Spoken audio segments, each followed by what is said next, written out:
can pull it up.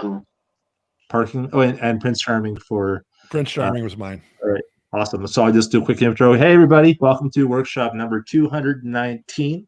It's going to be a little bit different tonight. I wasn't prepared to host, so I don't have a set ready for the first part anyways. It's sort of a miscommunication, but it's all good. And the important thing is that we are here. We are here to learn and maybe educate and maybe entertain. Who knows? It's always the goal. But yeah, if anybody hasn't watched this before, this is a comedy safe space. By that I mean it's safe to be try things out. We're all figuring this out. We're not, we're not going to restrict or limit ourselves. Basically, just don't be a dick. We'll be fine. I mean, we kind of. It sounds so vague, but like basically, I believe in intention more than action, right? So if you're saying some jokes that are kind of dark but there's a plot to them, okay, but like just don't send comments is all I'm saying. Don't get SJW on me. I did a horrible job on that one. Anyways, so with that being said, workshop we contact some different comedians and we assign them different topics. They have 3 to 5 minutes to write. They have about a week roughly to write 3 to 5 minutes on a certain topic, and then we give them ideas and comments and feedback and tags, and it's basically where an idea becomes a joke, becomes a bit, becomes a set, becomes a chunk, becomes a special. That's what we hope for. We want it to promote creativity and help comics improve their writing and ideas. So yeah, that was. I gotta give I gotta get this pre-recorded just so I can not do that anymore and just play it. It'd be so much easier. But I don't have the technology to do so. Anyways, we are joined today with only a couple of panelists. We got Jimmy England, who is in Ontario, but where?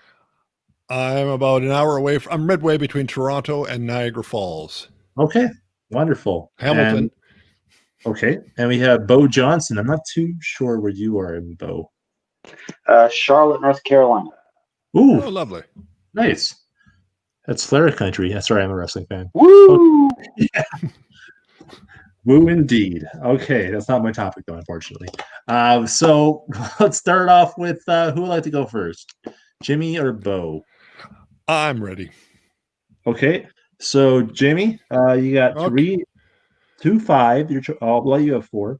On Prince Charming is your topic. So whenever you're ready, let me know and I'll put the timer on.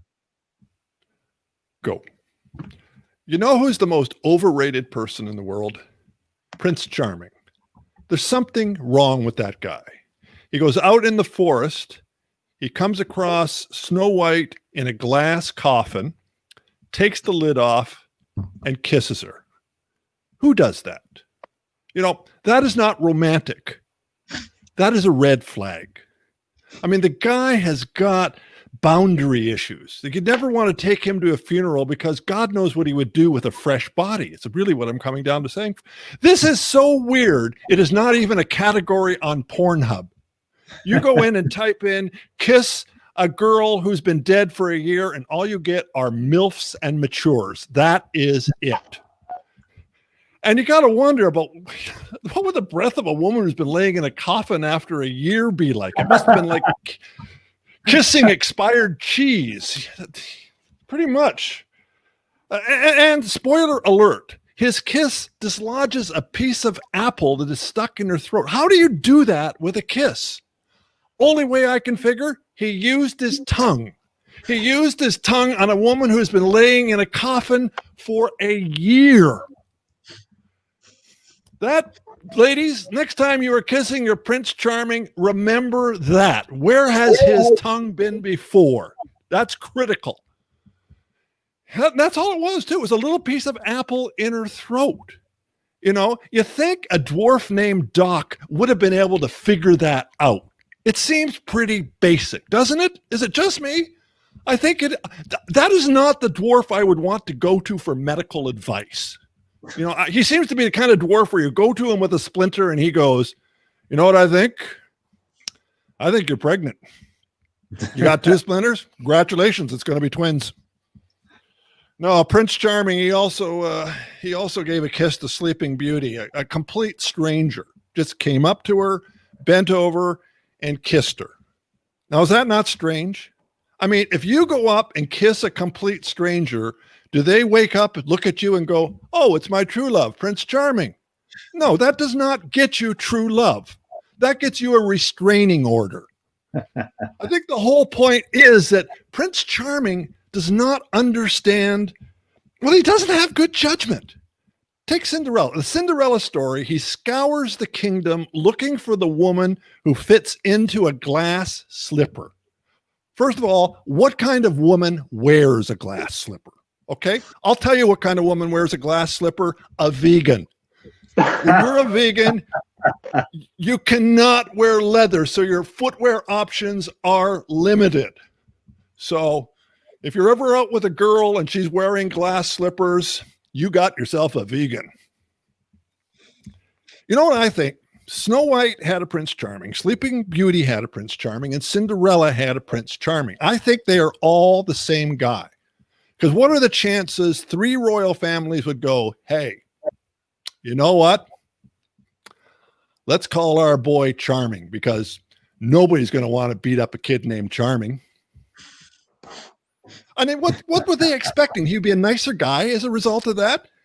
Do you think Charming Hitler would have been a nicer guy? Like, he would have still had the concentration camps, but he'd be much more pleasant about it. You know, put curtains up in the barracks, you know, a lot more potpourri around the yard, that kind of thing. It's ludicrous. The point is, names mean something. Like Kim Jong-un, North Korea. If his name was Charming Jong-un, do you think the world would let him get away with his shenanigans? No, they would have bombed the crap out of him by now. They would have replaced him with his cousin, Butch Jong-un, because that's a name you can deal with. And that's all I've got. Good set. That was so much. Very good job. Very funny. Thank you. I wrote notes. I had to write fast because you kept on going, which is great. I love the idea of like how narcissistic parents must be to name their kid Charming. I think that's very funny.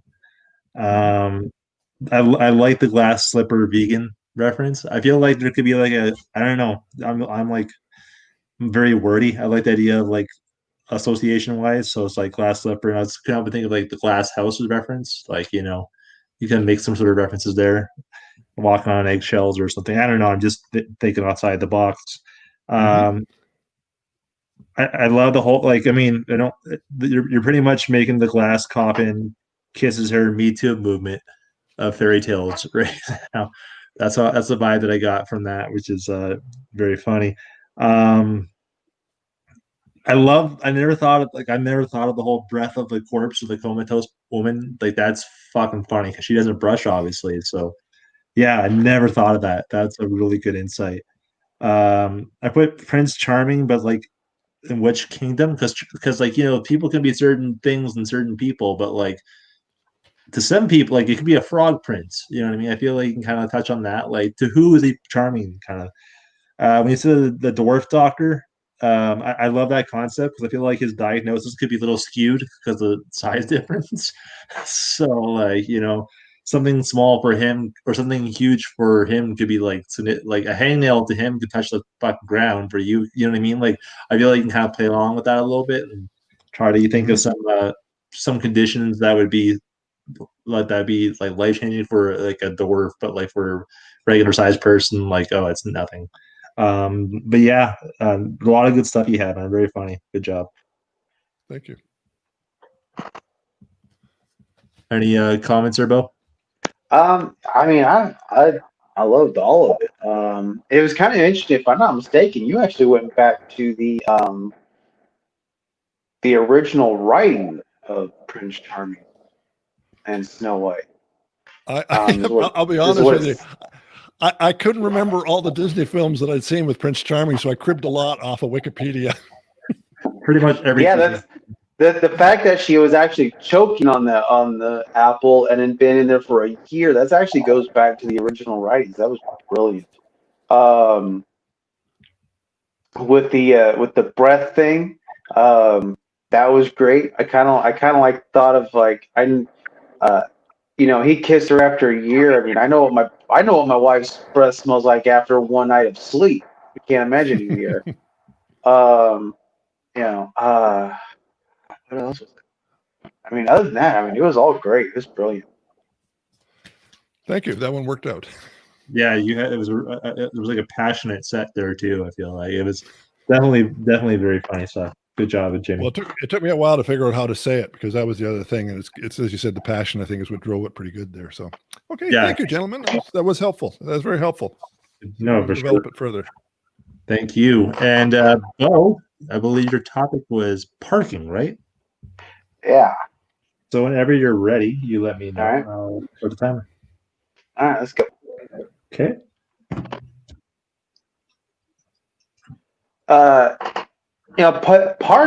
Parking is one of the most annoying things that I have to do on a daily basis.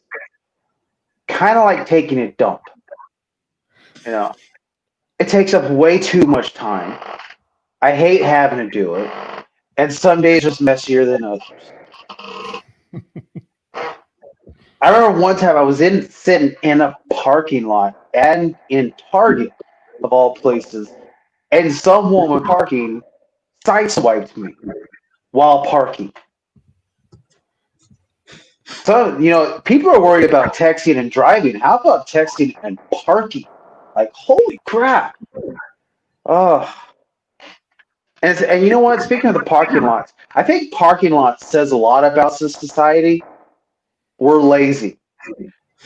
There's some of us, like especially me, I will do the parking lot 500, going around and around and around in order to get a spot as close to the building as possible so I don't have to walk. And it's funny because like the only time Americans are willing to park far away is when we got a new car. The only time.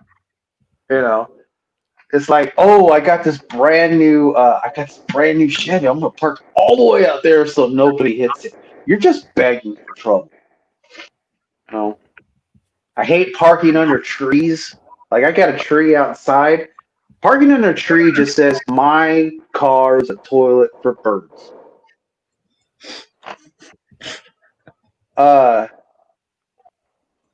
And one of the things I've noticed over the last couple of years that's really annoying me are these people that have to back into their parking spaces. And it's like, why do you do this? Why do you got to back up into a parking space? Well, I'm afraid to back out. Someone's going to hit me. What? You're afraid to back out of a parking space when you're leaving, but yet you want to back into this tiny little space surrounded by 3 cars. Brilliant. These are the same people who look for like safe relationships on Tinder.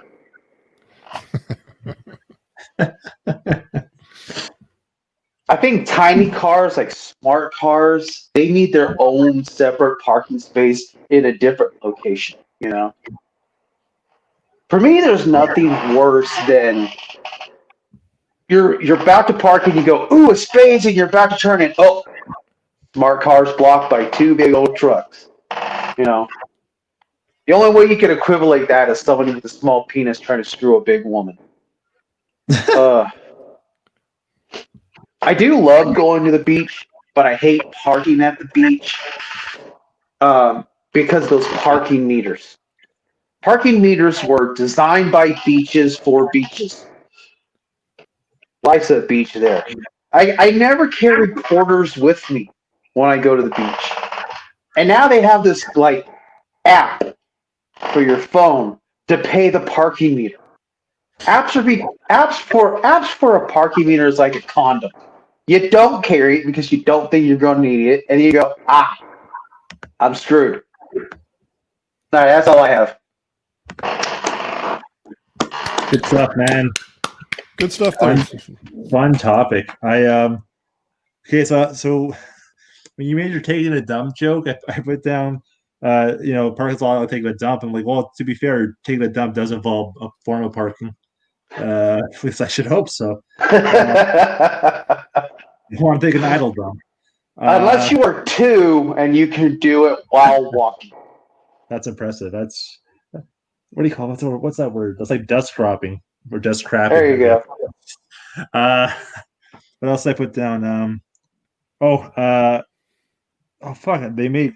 Oh yeah, I didn't address it, but maybe you can talk about it. But they actually design cars that park for you. That's how bad it is. I thought just like people hate parking. There's people that you can buy cars that'll park for you. I love the idea of a parking lot 500, like just driving around trying to find parking. I feel like you didn't touch on it, but I feel like you can kind of like play around with that idea. Like you can be such a graceful parker. Like parking can be like figure skating. Like it can be so graceful the way people do it. You know, you have like judges cards and scores and stuff like that. Sort of like ties into the parking 500. I wasn't sure if you want to go that way. I also put down I hate parking so much I bought a wheelchair.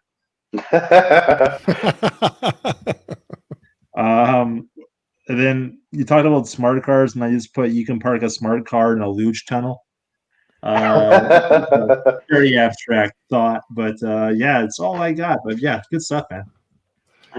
Yeah, actually, I enjoyed a lot of it. And there's a few things I thought I would develop a little further along the ways. One, a lot of positive comments, but just one, not negative, but the sideswiping story, and then you went into the texting.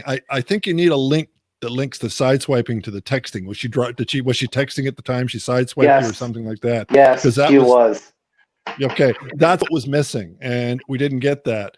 Yeah, And if he was texting, then I think you need to take it another step further. And she was so concerned she started to FaceTime or something like that. Just take her beyond that.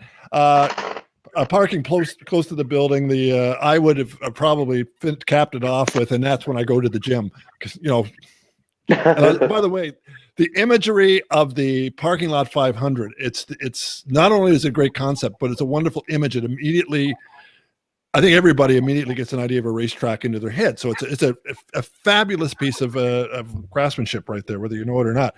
Backing into the parking space, I love that. I think what you could do something else with is people who buy a big truck and can't park it into a space, who have to take 15 minutes backing the truck out of the space once they parked it into the space. So you probably have somewhere you can go with that. I too thought the smart car somewhere else. I was going to say, why don't they park it in the lobby or something along that line? So that was my version of it. The parking meter, I probably would find something you can do. There's up here, we've got Stratford. They've got these parking meters that are, well, they're everywhere now, but I cannot understand them. The parking meters are not parking meters anymore, so they kind of drive you. They make you go the other route just because you don't understand the damn parking meter. So, sorry, that's rather rough. You'll have to do your own work on that. I can't do everything for you. I'm sorry. It's just the way it works. But otherwise, yeah, I really liked it. I thought there was a lot of great stuff you got in there, and you really kind of laid the groundwork to really build into a pile of stuff, but you got a good foundation there, really solid. To play off Jimmy talking about the swiping and then the FaceTime, because I feel like there's such a web of like cleverness. So it's like, yeah, you got I know how you phrased it, but you said you got swiped right by someone text, you know what I mean? Like kind of, and then it says FaceTime. And I put down how, like, yeah, because then she FaceTime with her dashboard. She wasn't paying attention. You know what I mean? Like, I feel like there's like, or she was looking at Tinder and she swipes right and looks at him and realizes. Yeah, no, for sure. And it was just all the wordplay with the view. I love back to the parking 500. I just love the irony of it, because you think of racing, you think of like fucking like go speed, like with parking 500, it'd be like the slowest fucking race ever. I think that like I want to see like the what kind of fans would watch that like on the bleachers. You know what I mean? Like I just there's so much to that. A lot of meat on that joke. You can totally play around with, but yeah, very good job. Once again, to reiterate, I didn't know I was hosting tonight, so I didn't do a topic because I didn't know I was hosting until probably 20 minutes ago. So I'm only going to do one set, which so I'm sorry not to share my my new writingness. But that being said, we are cycling around. And we'll do the dealer's choice sets where comics do whatever they want to do, and we do the same feedback and comments and all that. So, Jimmy, Yeah, but 3 to 5. I believe it was Christmas you're talking about. Yeah, I got a Christmas set that I've done for 2 years, and I've expanded on it this year and introduced some new stuff, including some that's probably only going to be used this time around. I only got one chance to use it, so I'm going to go through my Christmas set and see if you guys and anybody else out there can offer any suggestions on where I can take it beyond where I've gone. This is just a selection out of it; it's not everything. And are you ready to time me, Scott? I'm ready when you are, buddy. Let's go. Okay. Well, this has been a really weird Christmas for me. Last year we had an elf on a shelf. This year we had an elf on a ventilator.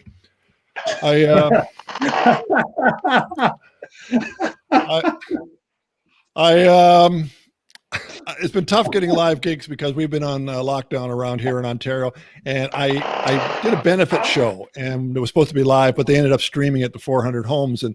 And it was really weird, me doing a benefit show. There I was, Jimmy England, a straight, white, male, senior citizen, baby boomer.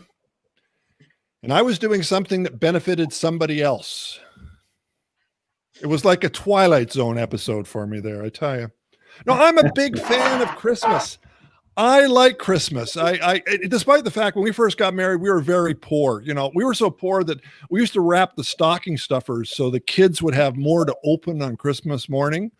You have no appreciation for how many M&Ms are in a box until you've had to wrap them individually. There are a lot. That's why we like the Hershey's Kisses, because they come pre-wrapped, you know. Hershey's Kisses. Now, really, when you think of it, when you unwrap one and look at it, is a kiss the first thing that comes to your mind? Kind of makes you wonder how they came up with the idea. You know, the way I figured, I think some guy was out walking his dog and looked down and went, "Hey, you know what? I think if I shrink that down and wrap it in foil, I can get people to eat it." Yeah. Well, things are better now because of all the big stand-up comedy money I'm making. The rest of my set has got a lot of irony in it, so I'll be prepared. No, this year my wife said that our Christmas was going to have a theme, and that theme was Costco.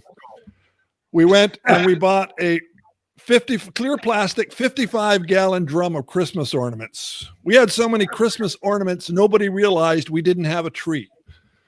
Just stacked them up in the corner, put lights around, put the goldfish on top. It looked great. It really did. I'm too old to go outside and put lights on the house now. So I went out and I got one of those lights that projects an image onto the front of the house. And what I didn't realize is that it had a short in it. It was flipping on and off like a strobe light. And I didn't find that out until I went out to check on it later and found half the neighborhood seizuring on my front lawn. So that was a new experience. I'm trying to be green this Christmas. I think that's pretty important to be green. I recycled an inflatable sex doll into Mrs. Santa Claus. She looks good. She looked damn good. Only thing was, she looked like she was about to burst into a carol that began with, "Oh, oh, come all ye faithful," I'm thinking. So we were about an hour away from Niagara Falls. They do a big lighting display, so we went down there to have a look at it. It was really great. One strange thing when we were there was a blind guy walking around, which I thought was rather odd, but my wife said that's okay. He was probably just sightseeing. Got to be a few dad jokes in there, guys. You just got to expect that, you know?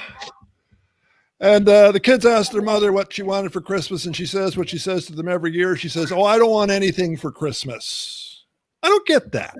You know, we had these kids, we raised them, we educated them, we sent them out into the world, and now that they're ready to pay off, she doesn't want anything.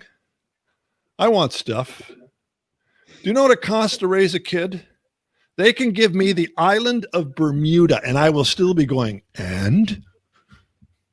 I will say, though, the gifts have improved ever since I told them they're in the will, but their names are written in pencil. And every year at Christmas, just to keep them on their toes, I put an eraser in their stocking. So that seems to work out okay. Last year, they gave me a gift certificate for a tattoo. So I had my name tattooed on my chest in reverse, so I know who it is when I look in the mirror. I'm getting to be like that kid on The Sixth Sense. I look in the mirror and I keep seeing dead people looking back at me, you know. Grandpa, what are you doing in my mirror? And are you there when my wife is taking a shower? That's really what I want to know. No, it's obvious that it's Christmas. It was Christmas. You know, I could tell it was Christmas even if I didn't leave the house or turn on the TV, because I would get these emails from Amazon with offers to buy things I have already bought at prices that are much lower than I originally paid. Because according to Amazon, nothing says Christmas like telling you how stupid you are. And I think the problem is the algorithm that they use, because they keep asking me to buy things that no rational person would ever want to buy a second time, like, you know, the Amazon Home Euthanasia Kit. We noticed you bought the Amazon Home Euthanasia Kit. Would you like another? Yes, by all means, I'll take 2. I'm giving them out as gifts this year. And the weird thing is, if you do buy the Amazon Home Euthanasia Kit at checkout, it will still say, people who bought this item also bought. Listen, if anybody out in the audience, there is no Amazon Home Euthanasia Kit. What I am doing is using that to make a satirical point. So if any of your friends in the audience are looking it up on Amazon right now, please make sure they're not alone for Christmas. That's my time, folks. Oh man, good stuff. That elf on a ventilator caught me so fast. You know, the sad thing is, no good next year. All being well, should be total one time. While. I love the idea of a reverse benefit show. I just don't know how to phrase it properly, but pretty much like, because like you're raising money for yourself or something. You know what I mean? I feel there's something there. I don't know how to phrase it. I love the M&Ms wrapped separately, like the gift stocking stuffers. I wrote a really bad joke, but I put down for example, but like you have so many ornaments that you have to start hanging them on the family tree or something. You know what I mean? Like something that's. I was trying to think of something clever. I failed. You're talking about. Well, no, that's actually more clever than I think I had. Mine was what it was, but I feel like there's something there that's better than that, and I've never come up with anything. So, hey, we'll take it into consideration. Okay, fair enough. You're trying to go green, and then you're talking about an inflatable sex doll. I feel like there's a misdirection. Like trying to go green with an inflatable sex doll because it was moldy. Like I feel like you gotta do a. Mm-hmm. There's when you ask your mom like, "What do you want for Christmas?" and she says, "I don't want anything." It's not because she's selfless. It's because she didn't want children. Yeah, I feel like you can kind of like go a little misdirected. That's a possibility. Yeah. I love the dead people joke you made about like how they're a kid in the Sixth Sense, and then I feel like you're talking about the Amazon Youth Euthanasia Kit. I feel like you could do like, what would a Wish Home Euthanasia Kit be like? Just be a shoelace or something. You know what I mean? Like whatever you can take from Amazon and make the ghetto version. That would be Wish, or you can make like a political joke because Wish is in China, and in China is known for downgrading the population, so maybe you want to make a joke there. I don't know, but yeah, it's good stuff, man. Okay. Well, any suggestions? Yeah. So it now, like Scott said, the elf on a ventilator. That's absolutely hilarious stuff. And what I wrote for that was because Santa went to the wrong house. Now we have elf on a ventilator, which is kind of funny because you can almost stick anybody in there. Political stuff that you don't like. I mean, just like right off the top of my head, I mean, you can easily say, I mean, you can stick Justin Bieber's name in there, Boris Johnson's name in there, Dr. Fauci. So somewhere Santa went to the wrong house, and now he's got elves on ventilators. Well, the thing I like that because that might give me a chance to use that joke next year by maybe switching it around. Thanks to Santa, we had a shelf on it, and then go from there. I could see something I could do with that though. That's right. Really helpful.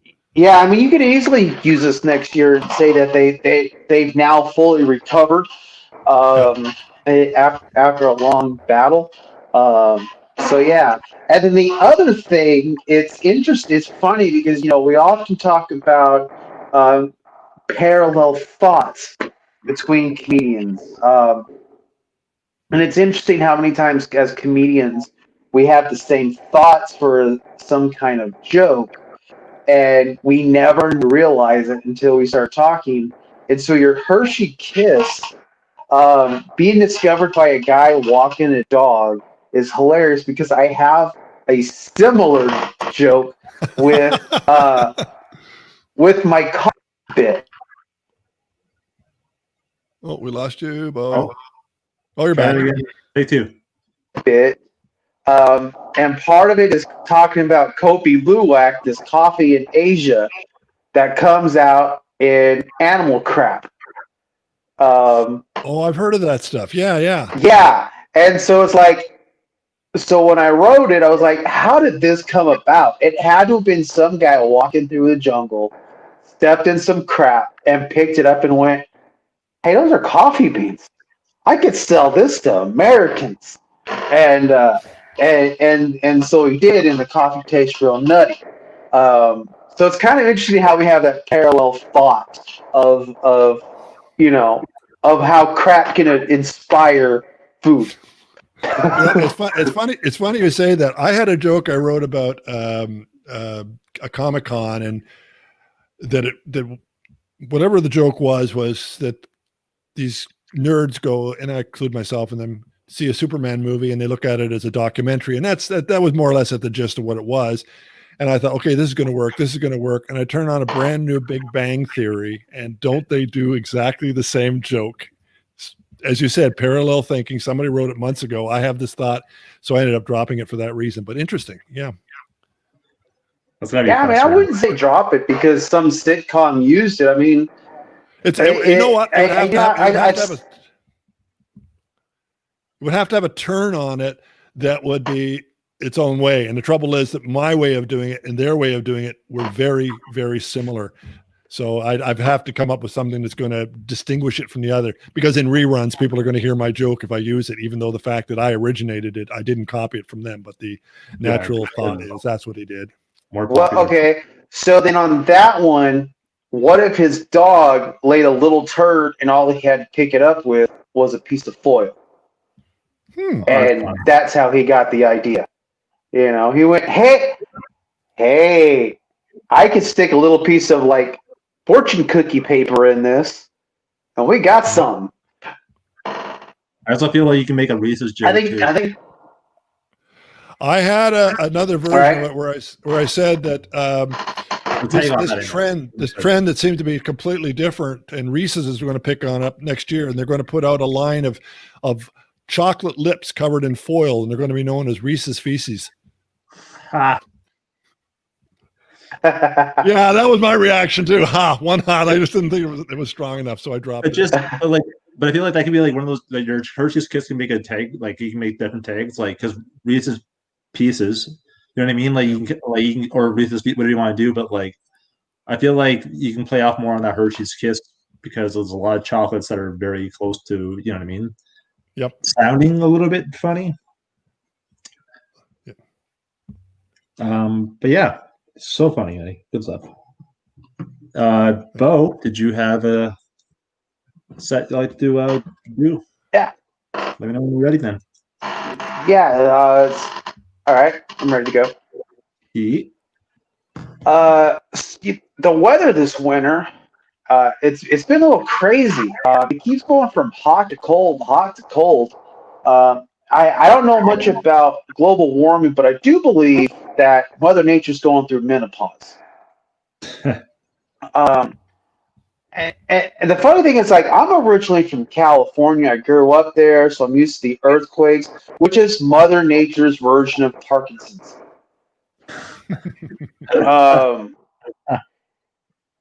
It's kind of interesting because every place in America has a different natural disaster. So picking where you live is kind of like finding a date in a psych ward. Do you go for the schizo or the psychopath? I don't know.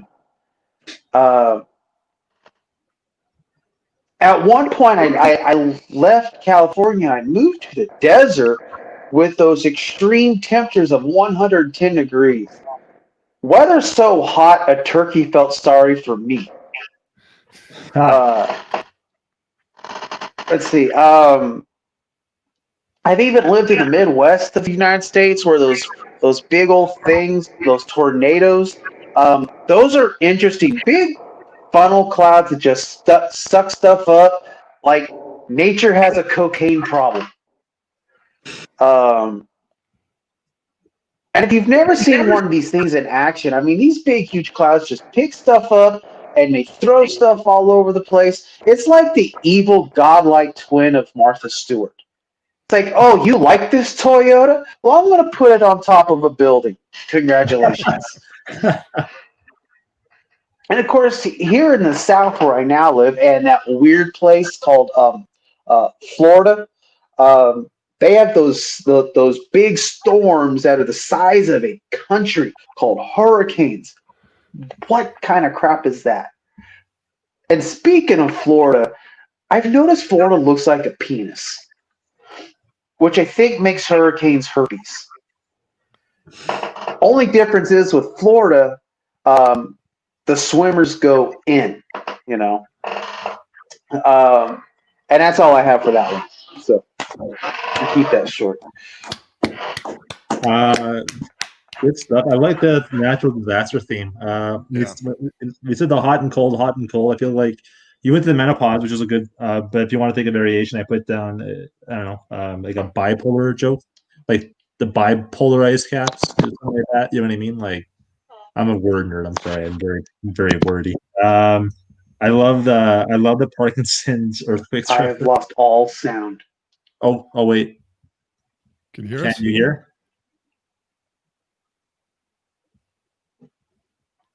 We can hear I've you. lost all sound. Can you want to like hang on? I'll write in the chat. Can we come back, I guess?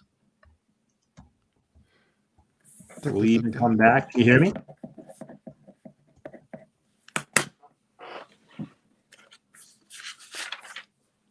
We're just going to go on standby right now.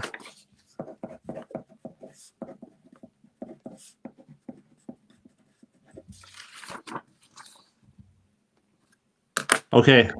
I'm going to message you on Facebook, Bo. We know. We know.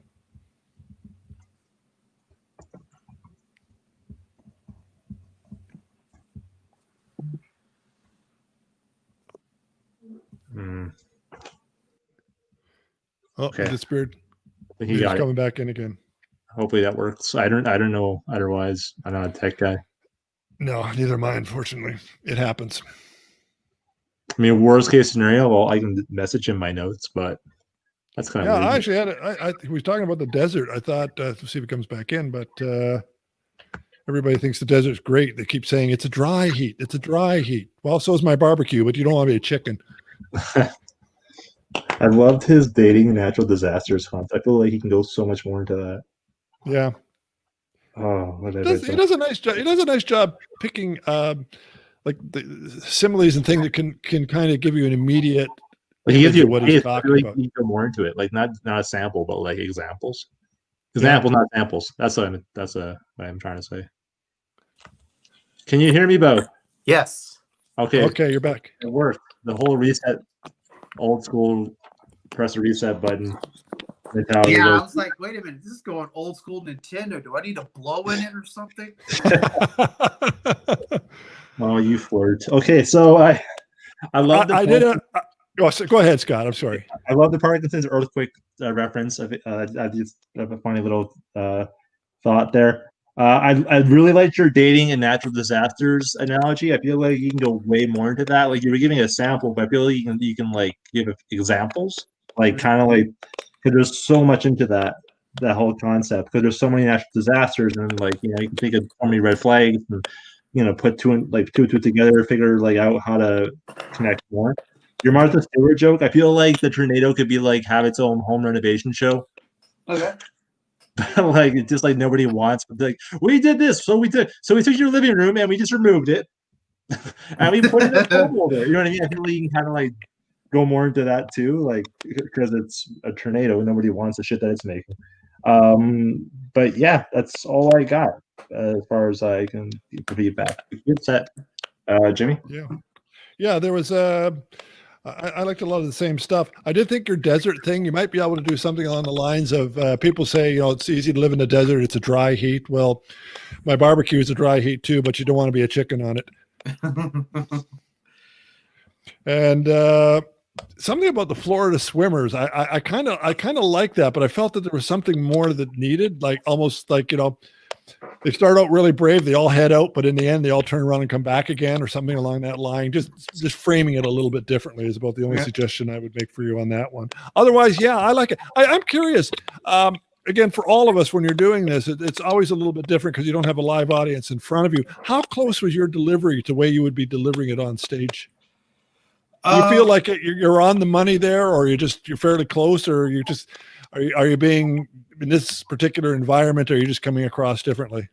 In this environment, I am coming across differently because the one thing I've noticed is that with virtual shows, I am having to come across differently. Like I'm having to change my timing a bit, like and really slow down because those people, people with slower internet connections, I might already be on the next joke, and all of a sudden they're laughing, and I'm having to pause and go, okay, now I can go, and so I'm having to slow down, which is something that James P. Connolly told me. He's like, dude, just slow down with them because this is a whole new beast. And at the same time, I'm kind of also learning this bit. I wrote this bit last year. I've only done it twice, and it's done okay. It hasn't like killed or anything. So I'm trying to learn how to pace this bit. Slow down with it, kind of changing some words. So this one has definitely been a work in progress. I just picked this piece back up last night, kind of dusted it off. To be honest, I haven't done this in quite a while.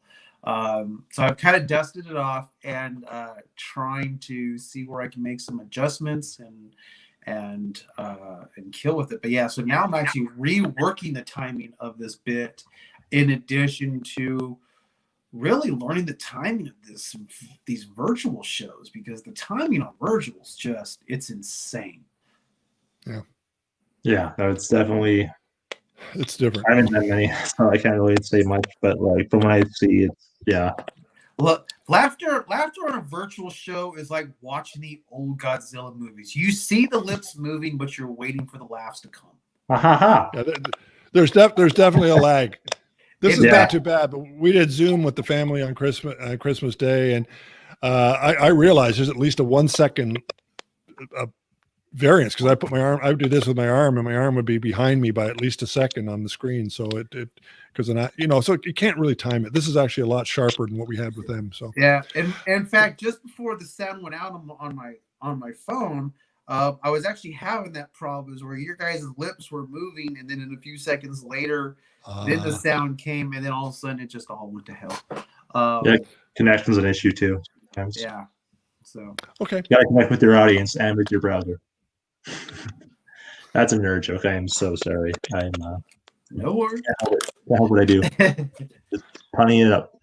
Yeah, good stuff, man. Thanks. I just grabbed I'm gonna read my set verbatim because I don't remember. Because I said I just didn't prepare it today because I didn't know it was gonna be on. Also, I would probably read it anyway. So I've written so much, and I can't remember half the shit that I've written. I don't get that exercise, and I feel like one thing I don't like about. I mean, it's probably more, but the one thing I don't like about Zoom is I read my set I actually can read the script, right? So when I'm on stage, but if that happens again, I'm used to doing that, so I forget my jokes. Because if you perform consistently, you can memorize. You have muscle memory. You can memorize your sets and your punches and that. And I don't have that right now. I have to start all over again. And that's I have to study my jokes, which is the most boring thing you can do. It sounds fun, but it's not. Especially if you find yourself questioning whether that joke that you wrote is still funny after you look at it so intently. That too, but just memorizing it, because I have a rhythm, and then if I don't have my rhythm, because I'm a very one-linery comic most of the time, so I had to remember so many jokes, and it's a part of like a story in a way. And if I miss one thing, it fucks up the whole flow. But anyways, here's my joke. So that I'm gonna read verbatim because I can't remember shit. This is a mental health set I've been working on. I stopped like months ago, but I definitely want to get back to it eventually. But here it goes. Before this happened, I actually went to the STI clinic to get tested, right? And I found out that I caught depression. And, you know, the responsible thing to do was to tell all my partners that they gave it to me. I'm only kidding. You can't catch depression from sex, only disappointment. But I grew up with parents that didn't really understand mental health problems. Like my dad addressed life problems in the same way a high school gym teacher would address any problems. Right? Dad, I'm sorry, I cut myself. Oh, you'll be fine. Just put some dirt on it. Dad, my feelings are numb. Oh, just walk it off. Put some ice on it. Dad, I don't know if I can continue going. Oh, get some exercise. Climb that rope. Oh, put that chair away. That's cheating.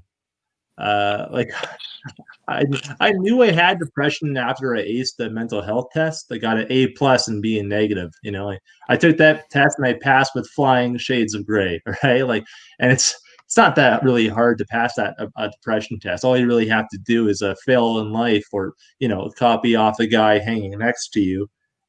Thank you. I'm making depression great again.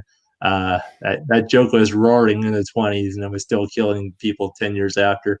But there is actual a universal depression test you can take to diagnose how severe your depression is. And if you're like, Scott, I'm a busy person, you needn't worry. It only takes 5 minutes. But they designed it not to be a hindrance for the suicidal on the go.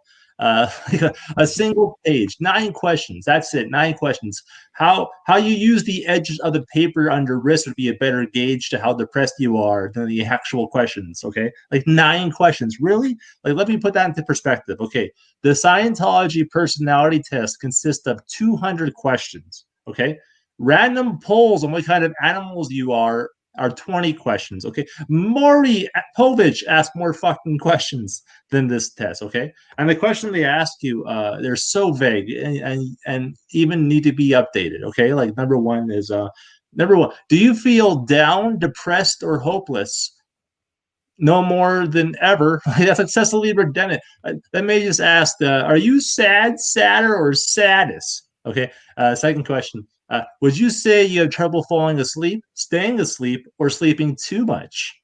Because apparently depression is approached the same way Goldilocks approaches porridge, right? Like, I'm surprised they didn't ask, like, would you say the walls you put up are made from straw, sticks, or bricks? How often have you noticed what big eyes your depression has, right? Like, another question they ask you is, how often do you feel bad about yourself, or that you think you are a failure, or let yourself or your family down? Like, was this test written by a Jewish mother? I mean, it's a fair question, but do you have to be so blunt and harsh? Like, for a test diagnosing mental health, it sure lacks a little sensitivity, is all I'm saying, right? And I'm not going to read like all the questions. I just want to give an idea, right? Because if I read all the questions, I kill myself out of spite. But the Scientology questions aren't even better, but they're able to have 200 of them, 200 questions, right? Like, so Scientology test is like, do you make thoughtless remarks which you later regret? Yes, I do have social media.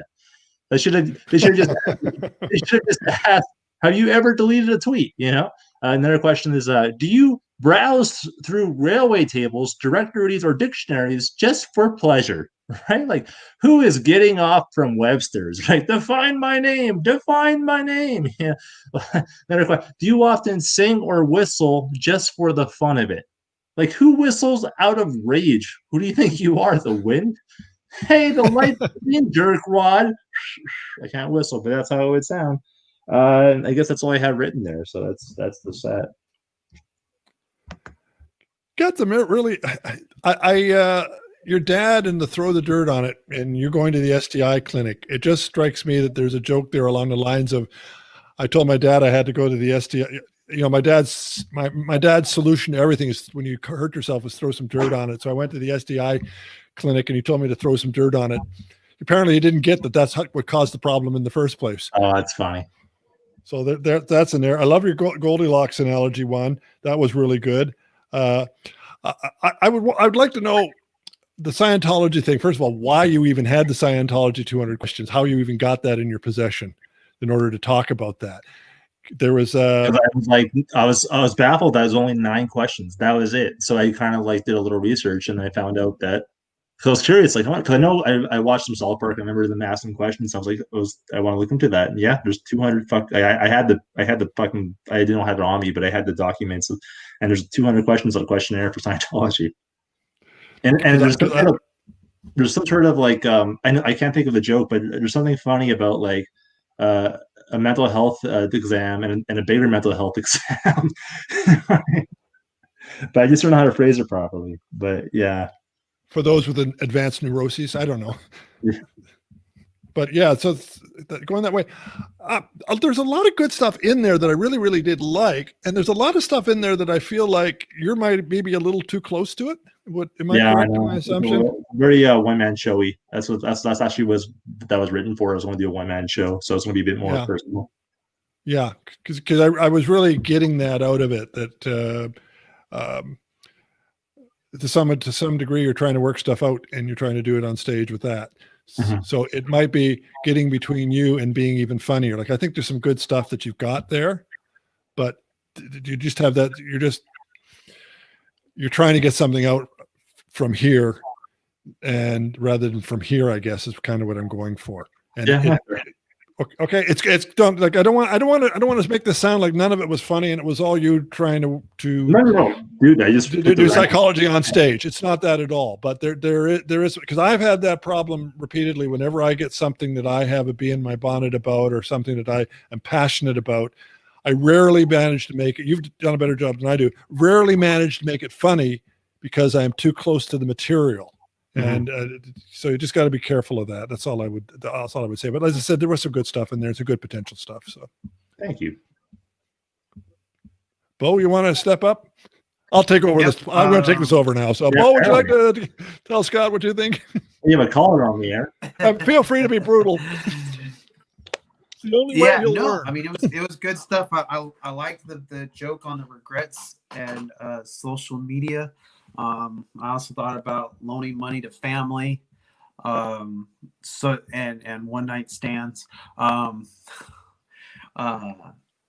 Goldilocks was good. I think there's one part where you get the Goldilocks and the 3 little pigs kind of mixed up, but the houses, I think, if I'm not mistaken. And then the Scientology, that I had that same question came to mind as Jimmy. Is like, how'd you come up with the psychology? What led you there? So I'm glad you did explain that because, of course, the first thing I think we all think of when it comes to Scientology is Tom Cruise. So did you follow Tom Cruise's path? So that's all I had. Okay. You could, by the way, after when you get to the end of the Scientology stuff, you can say something along the lines of, and I can make jokes about Scientology because they're so well known for their sense of humor. So. Well, like when I listed too, like I say, like those stupid animal polls have more questions. Maury Povich asked more questions. You know what I mean? I was trying to like make a list of so you understand why I went to Scientology. But yeah, no, for sure. Like I said, I haven't touched on that in a long time. I kind of just not gave up, but I kind of just took a break from writing that because other stuff happened. But yeah, no. You probably got cheerful and it threw you right off your game. That's really what it comes down to. Scott. No, I was working. I think I got a job. But thanks so much, guys. Thank you for doing this. This was fun. This is going to be a short show, but that's what happens. The old guy gets to go to bed early. Gotta love it. I do, and Jimmy as well. So before we say bid you adieu and everything, anybody has any projects or social media or anything they want to promote and to share with the people that might be watching? I don't even know what the views are right now. I'm still doing the podcast Back to the Balcony. Just got the latest results, and apparently we are number 12 in Saudi Arabia and number 24 in South Africa. We are very big in places where they don't speak English, apparently. I think we're number 260 in the UK, but what the hell? Number 12 in Saudi Arabia for film reviews. That is something to be proud of. So there you go. Back to the Balcony. Pretty great. It's pretty great. The only thing I have coming up is I do a virtual show with Flappers Comedy Club in Burbank. Nice. Tomorrow. I think it's like 4:30 Pacific, 7:30 Eastern. I ended up with so many shows this month now. I'm like not even sure what I have going on, but it's all virtual awesome. stuff. Because hey, that's the hell we live in now. Thanks, 2020. That's the spirit. And yeah, I am. I don't have nothing in projects, but I do have social media: Twitter, Instagram, and Facebook. For Twitter and Instagram, at Scott Porteous, all one word, and then Facebook, Scott space Porteous. Yeah, that's in the workshop. These run every day, 10 o'clock Eastern. Well, I mean, most of the times they run every day. Sometimes we don't have no show because stuff happens, but for the most part, every day, 10 Eastern. And it's always usually it's a different host, different panel, it's different topics every time. It's 208, 19 of these. If you haven't tuned in before, he gets people from around the world. I've been on with guys from India, a lady from South Africa. It is kind of cool. Yeah, well, and now somebody from North Carolina. Yeah, no, I try to expand. It's hard though because it's a lot of spamming for comedy groups. So, but yeah, no, thank you so much. We also have a Q&A with Sterling Scott next Tuesday. Next Tuesday at I believe it's going to be 1 Eastern, 1 in the morning Eastern. He actually won last year, 2019 San Francisco Comedy Competition. Very, very prestigious competition, and I'm really happy to have him. And I'm just doing that to promote, and it's free. All you have to do is just join in the workshop and check that out. But with that being said, thank you guys for being on the panel. Had a lot of fun. I hope you guys did too. Hope you guys got some good ideas out of it. Happy New Year, everybody, and stay safe. Happy New Year. And thank you, everybody, watching the workshop, and continue to support us. So have a good one, and take care. Bye-bye.